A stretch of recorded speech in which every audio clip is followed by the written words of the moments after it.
नमस्कार दोस्तों, उत्तराखंड की राजनीति की अबूझ पहेलियों में से एक नई दास्तान आज आपके सामने है। 2014 में मैंने काला पानी के सफेद बोस नाम से एक कवर स्टोरी की। उसके प्रकाशित होने के अगली सुबह तो उस समय के जो विधायक थे और उनके पूर्व प्रतिद्वंदी विधायक थे, उन दोनों ने मुझे पानी पी पी कर कोसा। इन दोनों लोगों में बहुत ही समानताएं हैं।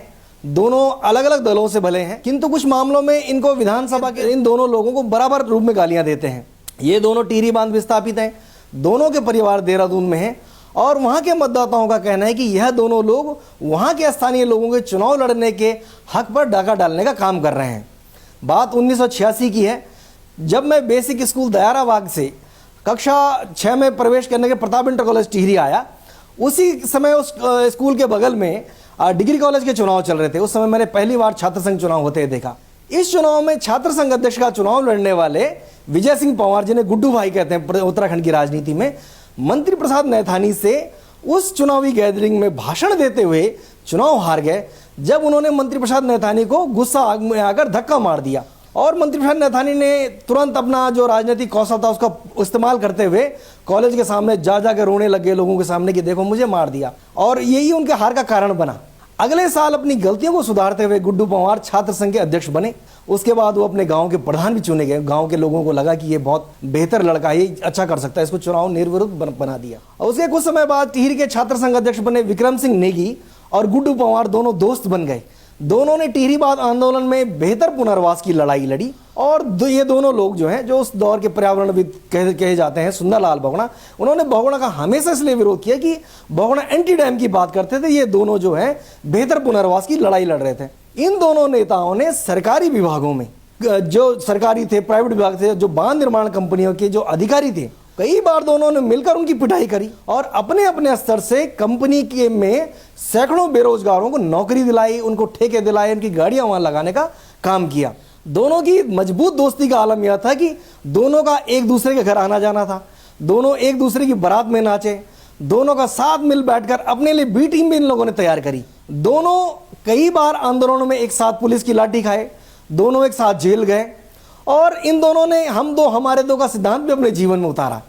दोस्ती, जिन दोनों की जो दोस्ती थी उसकी एक घनिष्ठता का उदाहरण मैं आपको बताता हूँ। 1996 में विक्रम सिंह नेगी ब्लॉक प्रमुख का चुनाव लड़ रहे थे जाखणीधार से।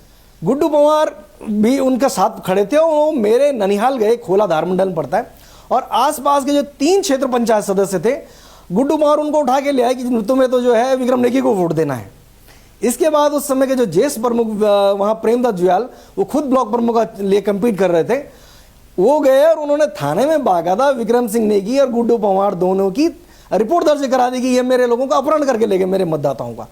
इन सब के बावजूद विक्रम सिंह नेगी शानदार तरीके से जो जाखणीधार के ब्लॉक प्रमुख चुने गए। इसके कुछ समय बाद टिहरी में जो नगर पालिका का चुनाव आया तो विक्रम सिंह नेगी ने गुड्डू पंवार के लिए पूरी ताकत लगाई और गुड्डू पंवार टिहरी नगर पालिका अध्यक्ष का जो चुनाव था ऐतिहासिक रूप से उसको जीते। उन्होंने अपने उन तमाम लोगों की जमानत जब्त वहां कर दी थी, कोई उनका सामने टिक नहीं पाया उस चुनाव में। दोनों ने एक साथ नई टिहरी में प्लॉट खरीदे। उस समय उत्तर प्रदेश में मुख्यमंत्री मायावती थी, तो गुड्डू पंवार को आगे कर इन्हें बसपा के टिकट पर जो है दोनों ने तय किया, एमएलसी का चुनाव लड़ा दिया। इस चुनाव में विक्रम सिंह नेगी ने पूरी ताकत लगाई कि गुड्डू पंवार जो एमएलसी बन जाए। हालांकि उस चुनाव में केंद्रीय रक्षा मंत्री राजनाथ सिंह जो आजकल हैं, उनके समधी नारायण सिंह राणा बीजेपी के सिंबल पर थे, वो चुनाव जीत गए और गुड्डू भाई वहां चुनाव हार गए। इसके बाद अंतरिम सरकार में नारायण सिंह राणा खेल मंत्री बने। उसके बाद जब 2000 में अलग राज्य बना तो ये दोनों, चूंकि एक ही विधानसभा प्रतापनगर के रहने वाले हैं और एक ही पट्टी के दोनों, गुड्डू पंवार कंडल गांव के हैं और विक्रम सिंह नेगी दारूका खांड गांव से। अब दोनों की चूंकि कांग्रेस में वापसी हो चुकी तो बसपा उन्होंने छोड़ दिया था।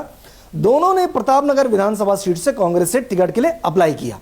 ये दोनों भी सोनिया गांधी की उत्तरकाशी वाली रैली में गए और अपने अपने समर्थकों के साथ भीड़ भड़ाका लेकर वहां गए ताकि वहां शक्ति प्रदर्शन और इनको टिकट, सोनिया गांधी की नजर में ये लोग आए, इनको टिकट मिल जाए। उस रैली में मैं भी शामिल था।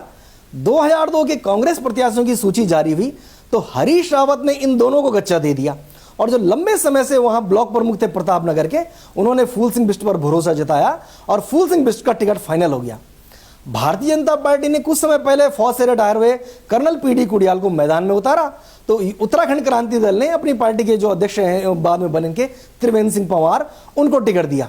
ये चुनाव उपली रमोली, रौनद रमोली, ऊर्ण, भदूरा, इन पट्टियों से एक तरफ से इन तीनों राष्ट्रीय दलों के टिकट के कारण लड़ा जा रहा था।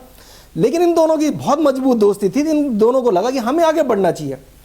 इसलिए इन दोनों को लेकर वहाँ जो लोग थे उन्होंने एक बैठक की।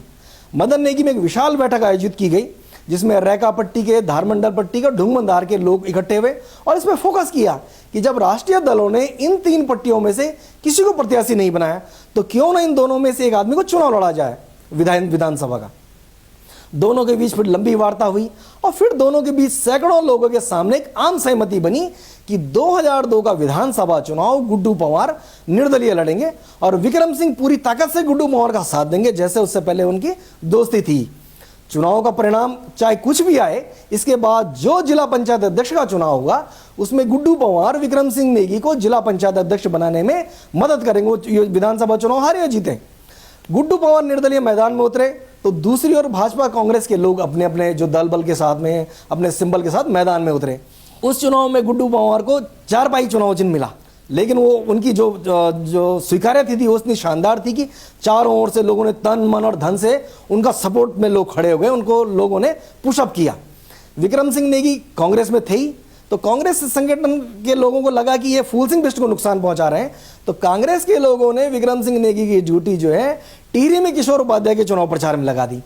कुछ दिन उन्होंने वहां किया काम किया और उसके बाद वो वोट मांगने के लिए विकास नगर चले गए। उनको पुराने मित्र नवप्रभात हैं, उनके लिए वोट मांगने चले गए। इस चुनाव में रैका, धारमंडल, ढुंगमंदार पट्टियों में सब कुछ गुड्डू भाई का कब्जे में था। भाजपा कांग्रेस ने जिन्हें अपने चुनाव बस्ते दिए वह भी गुड्डू पंवार के पक्ष में खड़े हो गए।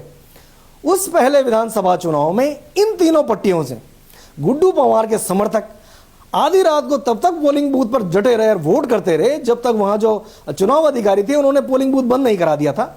आखिरी टाइम में वहां फूल सिंह बिष्ट भी आ गए थे। चारों ओर गुड्डू पंवार की लहर थी। जब मतगणना शुरू हुई तो पट्टियों के बीच हुआ पहला विधानसभा चुनाव ने अपना असर दिखाया। भारतीय जनता पार्टी के कर्नल कुड़ियाल इन दोनों से बहुत पीछे चले गए।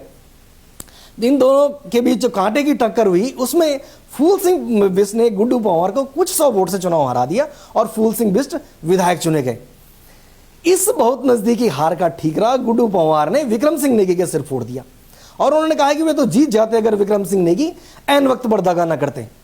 इस चुनाव के बाद दो दोस्तों के बीच जो अब तक शानदार दोस्ती चल रही थी वो राजनीतिक दुश्मनी में तेजी से आगे बढ़ने लग गई।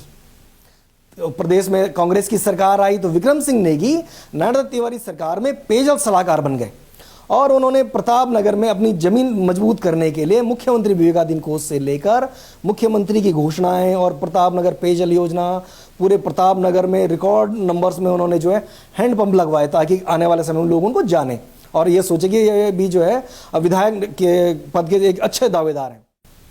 विक्रम सिंह नेगी 2007 में विधानसभा की तैयारी में लगे थे, लेकिन ऐन वक्त पर एक भीषण दुर्घटना हो गई और वो बहुत बुरी तरह घायल हो गए। इस बीच भाजपा के नेता भगत सिंह कोश्यारी और त्रिवेंद्र रावत ने टिहरी के उसी मदन नेगी में गुड्डू पंवार को भारतीय जनता पार्टी में शामिल करवा दिया। उस दिन मैं भी मदन नेगी में था और मदन नेगी से सिमलासू तक मैं भी भगत सिंह कोश्यारी के साथ आया था। ये वही मदन नेगी है जहां 2002 में विक्रम सिंह नेगी और गुड्डू पंवार के बीच वो चुनावी संधि हुई थी कि भविष्य में दोनों एक दूसरे की मदद करेंगे। भारतीय जनता पार्टी ने 2007 का विधानसभा का टिकट गुड्डू पंवार को दिया। कांग्रेस ने अपने सिटिंग एमएलए फूल सिंह बिष्ट पर दाव खेला। उनको लगा कि बिष्ट जी ने इस बीच में अच्छे काम किए। दोनों नेताओं के बीच फिर वही 2002 जैसी मजबूत लड़ाई हुई। इस बार गुड्डू पंवार ने फूल सिंह बिष्ट को हराकर 2002 की हार का बदला ले लिया। इसके कुछ समय बाद फूल सिंह बिष्ट बीमार रहने लगे और कुछ समय बाद उनका निधन हो गया। लेकिन एक घटना गुड्डू पंवार के साथ भी घटी कि वो एक दुर्घटना में घायल हो गए, उनकी हेड इंजरी हो गई और वो लंबे समय तक अस्पताल रहे, घायल अवस्था में रहे और इसके बाद तो उनके पार्टी के लोगों ने कहा कि इनका टिकट ही काट दो। मतलब इस तरह की कोशिश उनके लिए उनको किनारे करने के लिए होने लगी। 2012 में पहली बार दोनों दोस्त आमने सामने आई। ये वही दोस्त हैं जिन्होंने छात्र संघ में एक साथ राजनीतिक पारी आगे बढ़ाने की कोशिश करी, जिन्होंने एक दूसरे को पंचायत और नगर पालिका चुनाव में मदद करी, जिन्होंने जीवन के बहुत सारे भले बुरे अच्छे खराब काम एक साथ शुरू किए। विक्रम सिंह नेगी का यह पहला विधानसभा चुनाव था और गुड्डू पंवार का लगातार तीसरा विधानसभा चुनाव था। घायल होने के कारण जब वो इंजर हो गए थे तो काफ़ी लंबे समय तक क्षेत्र में नहीं जा सके, लोगों के बीच में उनकी बातचीत नहीं हो पाई। इसका भी उनको इस चुनाव में नुकसान हुआ। इस चुनाव में दोनों दोस्तों ने और उनके दलों ने एक दूसरे के खिलाफ पूरी ताकत लगाई। सभी तरह के आरोप लगे, साम दाम दंड भेद जो चुनाव में आप देखते ही हैं वो सब लोगों ने देखा। पहली बार में विक्रम सिंह नेगी ने अपने पुराने दोस्त जिसके खिलाफ पहली बार चुनाव लड़ रहे थे उनको चुनाव हरा दिया और पहली बार विधानसभा में पहुंचे। इन 5 सालों में विजय बहुगुणा से लेकर हरीश रावत के पीछे लगकर विक्रम सिंह नेगी ने उस विधानसभा में रिकॉर्ड स्तर पर काम करवाए। मतलब उनके कामों के आगे कोई कह नहीं सकता कि उनके कामों में कहीं कोई कमी रही है। प्रतापनगर को ओबीसी में शामिल कराना उनका सबसे बड़ा मास्टर स्ट्रोक था। कामकाज के मामले में पिछड़ने के बावजूद गुड्डू पंवार की जो अपनी छवि है वो एक जन नेता के रूप में वो उन्होंने आखिर तक बनाई रखी। मतलब वो लोगों के दिल में वहां आखिर तक बनाए रखी, हाँ वो नेता है। 2017 के विधानसभा चुनाव में ये दोनों नेता एक बार फिर भाजपा और कांग्रेस के सिंबल से सामने आए। विक्रम सिंह नेगी के पास ओबीसी का मास्टर स्ट्रोक था और इसकी पूरी विधानसभा में इस ओबीसी वाले कार्ड का बहुत शानदार प्रभाव भी देखने को मिला। भारतीय जनता पार्टी के केंद्रीय नेतृत्व ने जो सर्वे करवाया आखिर में उसमें इन्होंने महसूस किया कि विक्रम सिंह नेगी को सिर्फ और सिर्फ उनके ओबीसी वाले हथियार से हराया जा सकता है। आखिरी समय में केंद्रीय मंत्री राजनाथ सिंह की ओणेश्वर महादेव मंदिर में एक विशाल जनसभा की गई। उस जनसभा में राजनाथ सिंह ने ऐलान किया कि यदि भारतीय जनता पार्टी के गुड्डू पंवार चुनाव जीते तो तत्काल पूरी प्रतापनगर विधानसभा जिसे विक्रम सिंह नेगी ने ओबीसी में शामिल कराया को केंद्रीय ओबीसी में शामिल कर लेंगे और जो लाभ अभी तक आपको राज्य स्तर पर मिला केंद्रीय स्तर में मिलेगा। पूरी प्रतापनगर विधानसभा के लोगों को वास्तव में लगा कि वास्तव में राजनाथ सिंह का फार्मूला बहुत शानदार है। अभी तक तो विक्रम सिंह नेगी के ओबीसी वाले जो सर्टिफिकेट है उससे तो जो स्थानीय स्तर के चुनाव जीते जा रहे हैं, लड़े जा रहे हैं, राज्य स्तर की नौकरियों में फायदा हो रहा है, जो बच्चे कंपीट कर रहे हैं उनको यहाँ फायदा हो रहा है। लेकिन अगर राजनाथ सिंह वाली बात सच साबित हो तो बड़े स्तर पर फायदा होगा और हुआ भी यही। आखिर में राजनाथ सिंह का चुनावी जो घोषणा थी उनकी वो काम कर गई और तमाम काम के बावजूद विक्रम सिंह नेगी 1500 के करीब वोट से गुड्डू पंवार से हार गए। गुड्डू पंवार दूसरी बार विधानसभा में पहुंच गए। 2022 की तैयारी में इन दोनों दोस्तों को आप फिर से आमने सामने लड़ते देख सकते हैं। मैंने इस पहलू के शुरू में एक बात कही थी कि काला पानी के सफेद पोल पर एक कवर स्टोरी की थी। उस कवर स्टोरी में लिखा था कि मैंने फूल सिंह बिष्ट विधायक बने तो उन्होंने अपना घर देहरादून में बना दी, जो पहली बार विधायक बने। दूसरी बार गुड्डू पंवार विधायक बने तो उन्होंने देहरादून में खूब अच्छा सा फ्लैट खरीद लिया, वो देहरादून सपरिवार शिफ्ट हो गए। तीसरे चुनाव में जब विक्रम सिंह नेगी जीत कर आए तो उन्होंने जो उनकी पत्नी टीचर थी वहाँ टिहरी में उनका ट्रांसफर करा के वो देहरादून ला गए, अपने बच्चों को भी लाए, सब यहीं आ गए। इस खबर में मैंने ब्लॉक प्रमुख, जिला पंचायत सदस्य, गाँव के प्रधान और जो लोग वहाँ चुनाव जीतते थे और वहाँ नहीं रहते थे इस पर फोकस किया कि अपने बीचों में क्यों नहीं रहेंगे तुम लोग। इन दोनों लोगों द्वारा मुझ पर जो भड़ास निकाली गई, कुछ देर तो मुझे गुस्सा आया, लेकिन पत्रकारिता का धर्म कहता है कि आपको सामने वाले को सुनना पड़ेगा अगर आपको पत्रकारिता ही करनी है। विक्रम सिंह नेगी ने मुझे कम गरियाया लेकिन गुड्डू पंवार ने बुरी तरह गालियां दी। ये जो दर्द था गुड्डू पंवार का, ये दर्द इसलिए ज़्यादा था, ये भी एक बड़ी मार्मिक कहानी है। हम दोनों एक गाँव के हैं, वो मेरे बड़े भाई हैं। उन्होंने बचपन में मुझे सुधारने के लिए, जो मैं छोटे बचपन में गलत करता हूँ, कई बार मेरी पिटाई भी की। उन्हें शायद उस खबर में एक पत्रकार से ज़्यादा अपना छोटा भाई नजर आया। ऐसा ही विक्रम सिंह नेगी के साथ भी हुआ।